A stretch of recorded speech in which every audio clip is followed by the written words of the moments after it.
Hello दोस्तों, स्वागत है आपका हमारे चैनल की एक और नई वीडियो में। इस वीडियो में हम बात करने वाले हैं रुपए क्रेडिट कार्ड से यूपीआई ट्रांजैक्शंस के लिमिटेशंस के बारे में। अब दोस्तों, अगर आप एक रुपए क्रेडिट कार्ड होल्डर हो, वरना दोस्तों अगर आप एक रुपए कार्ड लेने का सोच रहे हो, तो दोस्तों आप ये सोच रहे हो कि आप अपने रुपए कार्ड से हर जगह पेमेंट कर सकते हो यूपीआई के थ्रू। लेकिन दोस्तों यहाँ पर लिमिटेशन है। यहाँ पर दोस्तों आप हर जगह अपने रुपए क्रेडिट कार्ड से यूपीआई पेमेंट नहीं कर सकते। एंड दोस्तों यहाँ पर मैं आपको वही चीज़ बताने वाला हूँ कहाँ कहाँ अपने रुपए कार्ड से आप यूपीआई पेमेंट नहीं कर सकते। एक्चुअली दोस्तों यहाँ पर एक दो पॉइंट नहीं है, 4-5 पॉइंट मैं आपको बताऊंगा जहाँ जहाँ दोस्तों आप अपने रुपए कार्ड से यूपीआई पेमेंट नहीं कर सकते। एंड दोस्तों अगर आप एक रुपए कार्ड लेने का सोच रहे हो तो दोस्तों ये चीज़ें आपको पता लग जाएंगी, ताकि दोस्तों यहाँ पर आप किसी भी अगर मर्चेंट वगैरह पे पेमेंट करने जाओगे तो दोस्तों आपको पहले से पता होगा कि वो मर्चेंट आपकी जो पेमेंट है एक्सेप्ट करेगा या नहीं। तो दोस्तों वीडियो की स्टार्टिंग करते हैं सबसे पहले सबसे इंपॉर्टेंट पॉइंट से, जो कि है P2PM मर्चेंट्स। अब दोस्तों आप सोच रहे होगे कि P2PM मर्चेंट्स क्या होते हैं, तो दोस्तों यहाँ पर मैं आपको एक्सप्लेन कर देता हूँ। यहाँ पर ये वो मर्चेंट होते हैं जिनकी यहाँ पर यूपीआई ट्रांजैक्शन एक महीने के अंदर 50,000 रुपये से कम होती है। अब दोस्तों इन मर्चेंट पर जब भी आप यूपीआई ट्रांजैक्शन करने जाओगे तो दोस्तों आपकी जो यहाँ पर यूपीआई ट्रांजैक्शन है उसको यहाँ पर डिक्लाइन कर दिया जाएगा। वो दोस्तों आपकी जो पेमेंट है सक्सेसफुल नहीं होगी। तो दोस्तों अगर आपके पास एक रुपए क्रेडिट कार्ड है तो दोस्तों इन मर्चेंट पर यहाँ पर आप पेमेंट नहीं कर सकते। अब दोस्तों इन मर्चेंट के बारे में मैं आपको बताता हूँ कौन से मर्चेंट हो सकते हैं। तो दोस्तों सबसे पहले यहाँ पर ये जो मर्चेंट हो सकते हैं, यहाँ पर कोई भी आपकी स्मॉल शॉप हो गई, जो यहाँ पर आपको लगता हो कि उनकी यहाँ पर यूपीआई ट्रांजैक्शन जो होती होगी यहाँ पर 50,000 से कम होती होगी। उसके अलावा दोस्तों यहाँ पर हो गए स्ट्रीट वेंडर्स हो गए, शॉप्स हो गई, कोई भी यहाँ पर अगर रेडी वाला है, कोई भी यहाँ पर सब्जी वाला है, अगर दोस्तों आप यहाँ पर उनको ट्राई करते हो पेमेंट करने की, एंड दोस्तों उनकी जो यहाँ पर यूपीआई ट्रांजैक्शन है वो 50,000 रुपये से कम है महीने के अंदर, तो दोस्तों अगर आप वहाँ पर पेमेंट करने की ट्राई करोगे तो दोस्तों आपकी जो पेमेंट है यहाँ पर डिक्लाइन हो जाएगी।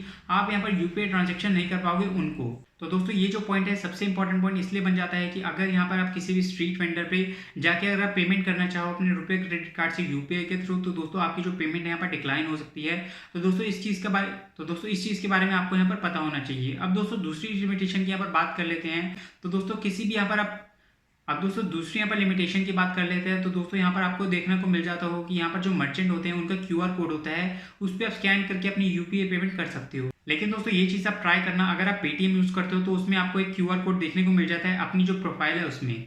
अगर दोस्तों उस पर आप यहाँ पर पेमेंट करने की ट्राई करोगे तो दोस्तों आपकी जो पेमेंट है यहाँ पर नहीं होगी, आपकी जो यहाँ पर ट्रांजेक्शन है उसको यहाँ पर डिक्लाइन कर दिया जाएगा। अब दोस्तों यहाँ पर आप सिर्फ किसी मर्चेंट को ही यहाँ पर पेमेंट कर सकते हो, ये दोस्तों इन्होंने एक लिमिटेशन यहाँ पर लगा रखी है। अगर दोस्तों आप किसी भी यहाँ पर क्यूआर कोड को स्कैन करने की ट्राई करोगे, यहाँ पर किसी को अपने दोस्त वगैरह को अगर आपको पेमेंट करनी है तो दोस्तों उसके क्यूआर कोड से आप उसको पेमेंट यहाँ पर रुपए क्रेडिट कार्ड से यूपीआई के थ्रू नहीं कर पाओगे।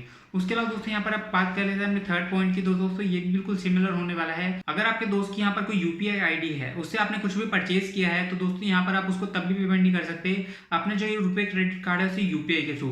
यहाँ पर दोस्तों आपको पता होगा कि हर ऐप में यहाँ पर आपकी यूपीआई आईडी होती है, अलग अलग आपकी यूपीआई आईडी होती है। पेटीएम में अलग होती है, फोन पे गूगल पे आपकी अलग अलग यूपीआई आईडी होती है। तो दोस्तों अगर वो यूपीआई आप डालते हो, उससे अगर आप पेमेंट करने की ट्राई करोगे तो दोस्तों आपकी पेमेंट यहाँ पर नहीं होगी। ये जो अभी सिर्फ वर्क करता है, ये मर्चेंट क्यूआर कोड के साथ ही वर्क करता है। तो दोस्तों उस पर भी अगर आप पेमेंट करने की ट्राई करोगे तो दोस्तों आपकी पेमेंट वहां पर नहीं होगी, डिक्लाइन हो जाएगी। उसके अलावा दोस्तों अगर यहाँ पर आप किसी नंबर पे भी ट्राई करते हो, मान लो अगर आपके पास एक सेविंग अकाउंट है, वहां पर अगर आप एक नंबर डालते हो तो दोस्तों वहां पर आपको वो ऑप्शन मिल जाता है कि आप यूपीआई के थ्रू उसमें पेमेंट कर सकते हो।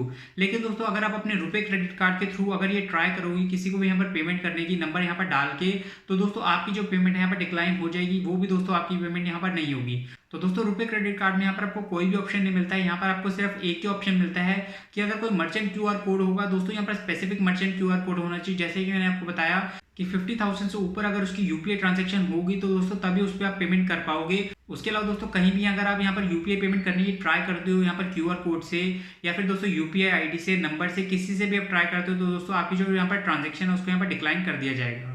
अब दोस्तों फिफ्थ पॉइंट यहाँ पर बात कर लेते हैं, जो इसमें लिमिटेशन आपको देखने को मिलती है। आपने मान लो कुछ भी परचेज किया है, किसी भी मर्चेंट से आपने कुछ भी परचेज किया है, उसने उसकी जो अपनी पेमेंट है अपने रुपए क्रेडिट कार्ड से यूपीआई के थ्रू अपनी की है। अब दोस्तों किसी रीजन से आपको वो चीज़ पसंद नहीं आती, आप यहाँ पर चाहते हो कि उसको आप रिफंड लेना चाहते हो, तो दोस्तों वहाँ आप सोचते हो कि उससे आप कैश ले लोगे, एंड दोस्तों आपकी जो पेमेंट है यहाँ पर हो चुकी है तो दोस्तों उससे आप कैश ले सकते हो। लेकिन दोस्तों ये चीज़ भी नहीं हो सकती। अगर आप ट्राई करोगे किसी भी मर्चेंट पे, अगर आप यहाँ पर पेमेंट आपने कर दी, कुछ भी यहाँ पर अगर आपको उसको वापस करना है तो दोस्तों उससे आप कैश यहाँ पर नहीं ले सकते। आपकी जो भी अगर पेमेंट है आपके क्रेडिट कार्ड में वापस आएगी, आप उससे कैश यहाँ पर नहीं ले सकते। अब दोस्तों सही चीज़ भी है, लोग इसका गलत फ़ायदा उठा सकते हैं। किसी भी मर्चेंट को यहाँ पर पेमेंट करके उसको बोल देंगे कि मुझे यहाँ पर आपकी ये चीज़ पसंद नहीं आई है, इसको आप यहाँ पर रिफंड कर दो एंड मुझे इसके बदले में कैश दे दो। तो दोस्तों ये चीज़ मैं समझता हूँ कि सही है कि उससे आप यहाँ पर कैश नहीं ले सकते। इसके अलावा दोस्तों बाकी जो मैंने आपको पॉइंट्स बताए हैं कि आप यहाँ पर नंबर डाल के यूपीआई आई डाल के, वरना दोस्तों अगर आपका यहाँ पर दोस्त का कोई भी क्यूआर कोड है उससे यहाँ पर पेमेंट नहीं कर सकते, तो दोस्तों यहाँ पर उसमें थोड़ी सी लिमिटेशन ज़्यादा हो जाती है। क्योंकि दोस्तों मान लो अगर आपको कोई दोस्त वगैरह है, उसको यहाँ पर कोई प्रॉपर बिजनेस नहीं है, लेकिन दोस्तों आपने कुछ भी वहाँ पर परचेज किया उससे, तो दोस्तों यहाँ पर आप कुछ भी परचेज नहीं कर सकते। अगर आपको कोई मनी ट्रांसफर उनको करनी है तो दोस्तों वो चीज़ आप नहीं कर सकते।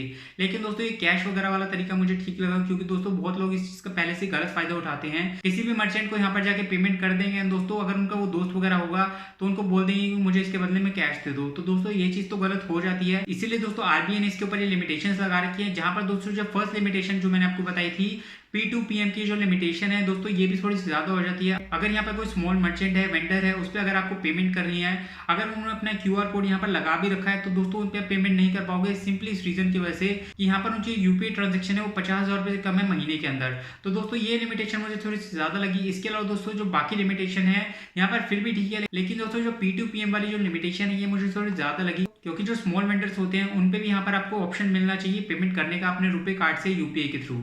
तो दोस्तों ये सारी लिमिटेशन आपके ऊपर लग जाती हैं जब भी आप यूपीआई के थ्रू पेमेंट करते हो अपने रुपए क्रेडिट कार्ड से। अगर दोस्तों आप अपने सेविंग अकाउंट से पेमेंट करने जाते हो तो दोस्तों यहाँ पर ऐसी कोई भी लिमिटेशन नहीं है। वहाँ पर दोस्तों आप फ्रीली कहीं भी यहाँ पर पेमेंट कर सकते हो, किसी भी मर्चेंट को कर लो, अपने दोस्त वगैरह को कर लो, किसी के नंबर पे कर सकते हो, यूपीआई आईडी पे कर सकते हो। लेकिन दोस्तों अगर आप रुपए कार्ड के थ्रू ये करने की सोच रहे हो तो दोस्तों आपका ये वर्क नहीं करेगा, आपकी जो है ट्रांजेक्शन है उसको डिक्लाइन कर दिया जाएगा।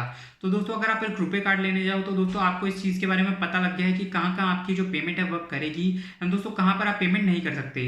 तो दोस्तों आई होप आपको ये वीडियो इन्फॉर्मेशनल लगी होगी। अगर आपको कोई भी यहाँ पर क्वेश्चन हो तो आप कमेंट सेक्शन में पूछ सकते हो। अगर आपको वीडियो इन्फॉर्मेशनल लगी हो तो इस वीडियो को लाइक कर देना, हमारे चैनल को सब्सक्राइब कर लेना। Thanks for watching.